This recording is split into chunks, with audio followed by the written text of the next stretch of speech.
On 94.3 Radio 1 from me, Hrishi.k, and all our listeners, welcome Shahrukh Khan. Thank you very much, Rishi. There was a comment from you saying that Samar, your character in Jab Tak Hai Jaan, is an arrogant lover. So talk about that arrogance in love and the beauty of it and your character. I think, when people fall in love and are in love, people talk about, oh, you're glowing in love and, you're looking nice. I think it's actually the belief and confidence that a couple, man or woman, gets in his or her, the fact that there is somebody watching over us, somebody to depend on, something to fall back on, or somebody to just hold hands with, somebody you trust and somebody you believe is going to be a part of sharing of your life's experiences, maybe complementing things that you don't have. So I think you become very arrogant in it. Arrogant does not mean you show off or I don't mean like you become a different person. It's an internal arrogance, that I love. You'll find a lot of people who'll say, I find you much lesser because, it's better to have loved and lost than to have never loved at all. So that thought comes from there. That, if you meet someone and say, listen, yaar, main love mein baat nahi karta hu, dil toot jata hai. So somebody will turn around and say, you know what, I love. And that's why I have this belief. And of course, when it breaks up, all that arrogance has to be thwarted and cried. But there is a little bit of pride in being in love, I think. And that has never happened to you in real life in any case because, the girl you loved, you got married to. Yeah, I did. I'm extremely fortunate that way.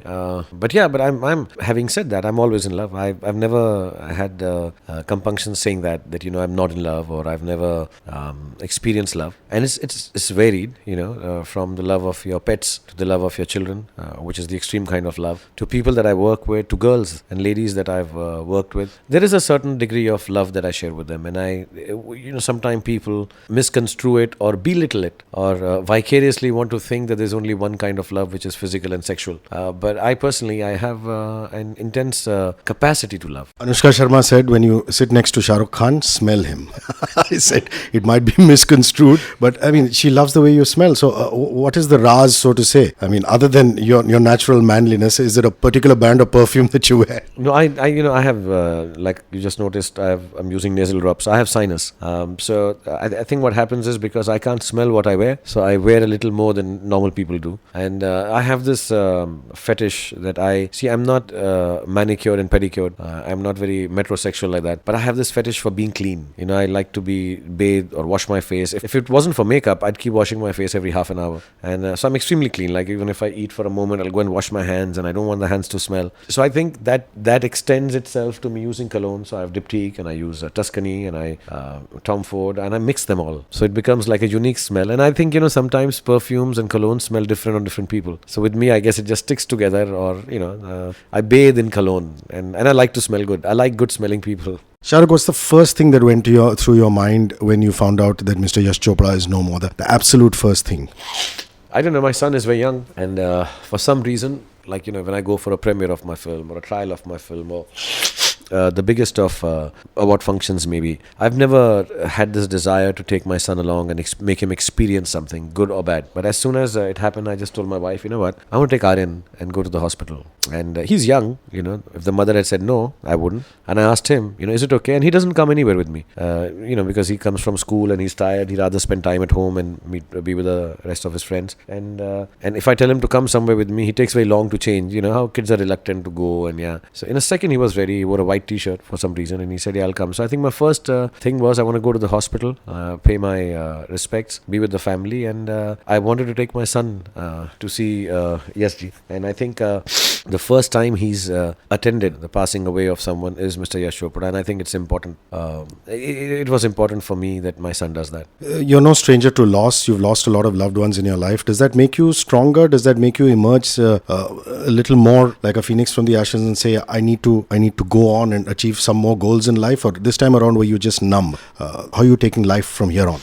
Actually, I'm because I think I don't. Maybe it's an excuse I use for myself, but I think I'm a little dysfunctional because of the losses I've incurred in life, and one after the other. Father, mother, and my sister was not well for a long time. So I am scarred as far as relationships are concerned. And the reason that I work, I was telling the day before yesterday, I was at a conference somewhere, Think Fest or something, and I was saying that I think the reason I work is to overcome this constant depression or emptiness that I have. There is no other reason I work. So for me, like when people belittle it by saying I work for money or I work for fame, I work for business. It's not for such menial things, because God has been kind. I have certain achievements which I guess are good enough for a good life. So I only work to be able to overcome the strange emptiness that I have. And so when SG also passed away, as strange and as cold or weird it sounds, I'm obviously disturbed and hurt and feel sad that he's no more. I was very close to him, but it's just one more gap to fill. So I'll just work a little more. And I have that issue. I have that issue with people, that I'm not able to continue with relationships because I'm scared, or I'm not just good enough to trust life. And I cover it up with my flamboyance, with my humor, with my acting, and being larger than life. But I think I have a very strange sadness in my life. That's why I try to make it even larger. Let's talk about the fun side. I saw one documentary which Samar Khan had shot on you, and Gauri was driving this bike on the sands of a beach, and you were sitting on the pillion and you were petrified because she was just going for broke. And then you see Samar, who's controlled on, was it a Bullet or an Enfield? So would you rather drive a bike pillion, or would you rather sit on the bike and drive it yourself? I've experienced this once with Gauri, and I think another couple of ladies I worked with sometimes. When you give them something to drive, like a water scooter, that jet skis, and they are extremely fast. So I get very scared. You think that these are manly things to do. Sometimes you like to believe that the girls know not how dangerous this is. That's why they're doing it. But I think girls are wilder. So for me, I'd rather take a girl on a ride, or be driving. I'd rather be in the driver's seat as far as vehicles are concerned. As far as love is concerned, I'm okay riding along. So your first vehicle, what was it when you were at Hansraj and then subsequently at Jamia? Are you like a biker? Did you start on a cycle, then move to a car quickly? Talk about that. Well, I've cycled a lot, from all kinds of cycles. I don't know if they sell them anymore. Avon and Atlas, and then try to do the Relay, I think it's just called. So I've and sports cycles. But I've my mother won't allow me to take a motorbike, and the first bike I had was my friend and me put some money in tandem and got that Bobby, that mini Rajdoot. I remember Rishi Kapoor and Neetu Singh's, when Bobby movie had come. So I took that, and we used to drive quietly to college in it. Nobody knew we co-owned it. And then I think my mom found out once. So bikes have never been allowed to me.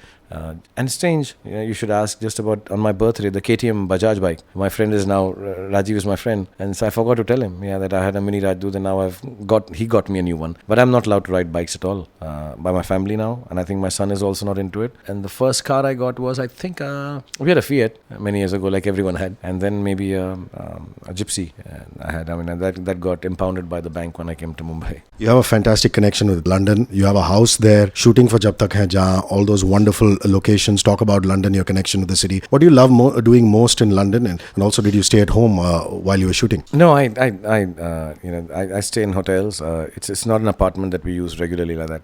But I just like the fact that I can go to gardens there and play some football or hang with the kids. Now my son is studying there, so it gives me more reason to go there. I like the weather, the greyness of the weather, and there is a little bit of freedom in terms of being able to go to places that I would like to go with my children. So I go to movies there more often than I do it in Mumbai or anywhere in India. I go to toy shops whenever need be, or just go and browse in a bookstore.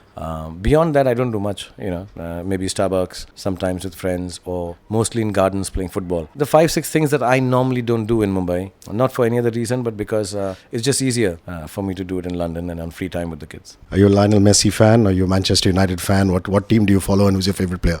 Manchester United, and Lionel Messi is my all-time favorite, so I like him. Ronaldo was nice. Wayne Rooney on good days. Mostly Man U, but now Abhishek Bachchan is trying to get me on to Chelsea. But me and my son, and we play a little bit of football, so we've been Man U fans here. Talk about Katrina Kaif and Anushka, your two heroines in this film, and Jab Tak Hai Jahan. Anushka talks about the way you smell. Somebody said you move the hair from Katrina's face in a beautiful manner. These two beautiful ladies. First, just as a professional, I think Anushka is a very unique actor. She reminds me of me as an actor. Little different, unconventional in her way of approaching scenes, and I also feel very proud that she started her first film with me. Katrina, I'm extremely happy to do my first work with her. I've known her for years, never got this length of work with her. I think she's a huge superstar, and strangely, I've been working for many years, and a lot of people meet me and then they say, when we meet you personally, you don't behave like a superstar or a star or something. I find that strange that anyone should behave differently. But now seeing it from the outside, when I see a superstar like Katrina Kaif walk onto the sets, I keep describing her as gentle, not because, she's gentle. It's because, she's so easy with that tag. It's not a baggage that comes along, you know. You're working with a big star who's done some amazing work over the last 9 years, but every time you work with her, it's like, you know, she's doing it first time. She makes you feel that, you know, she's learning here. And it's not because I've been working for longer, it's her nature. And I think that's a great quality for an actor or a star, that you always seem as if you're learning, you know. So you feel, of course, I'm sure you're learning also, but it just gives you a little bit of vulnerability in your performances. And I think Katrina is extremely beautiful, and on screen, when you see her in this film, I've seen the film, I think she's extremely special. She's a very special lady to be in films. Last couple of questions. What's your favorite food? Something that, you know, if you were left stranded on an island and you wanted just that thing to eat, what would it be? I don't know, like the Thai King of Romance is becoming popular with me. I think people think I eat tandoori chicken. But I'm not a food person at all. So I have no choices. I don't even understand what I've eaten. I think yesterday they ordered me food here from Indigo, and I don't know whether it was beef, whether it was meat, whether it was chicken, whether it was veg. So I just eat what I get. I don't have any... I'm actually a genuine food lover because I make no distinction between tastes of any food. I like all kind of food. Before you go, one international song. We also play international music that you really like, an English song, something that you grew up listening to, anything from the past, present. I like the Bruce Springsteen song, Hey Little Girl, Is Your Daddy Home? Did he go and leave you all alone? I'm on Fire, it's called. I like that song. Or any Michael Jackson song is good for me. Shahrukh, thank you for hanging with us, and have a wonderful, wonderful release. Thank you so much. God bless you, Hrishi.